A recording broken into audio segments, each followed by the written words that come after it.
Here's the interesting part, and here's also a sad part.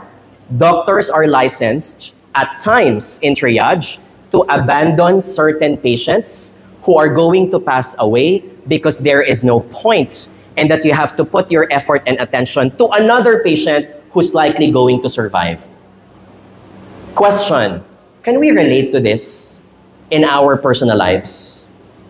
That it seems like, technically speaking, we're also like doctors when it comes to our lives and work.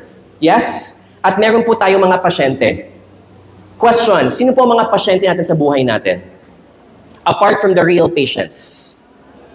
Who else? Your emails. Very good. What else? Sino pa ang mga pasyente niyo sa buhay? Your phone calls, your emails, your reports, your best friend, your family. You want to say yes to all of them, but you already know this. Hindi ko kayang mag-say yes sa lahat because I don't have enough time and I don't have enough energy. What is my point here? What separates successful people from the average? The average will want to keep on wanting to say yes. Yes, I will be in that class. I will be in that meeting. I will attend that Zumba session. I will attend my best friend's wedding. Lahat you want to say yes, and you are left with nothing for yourself.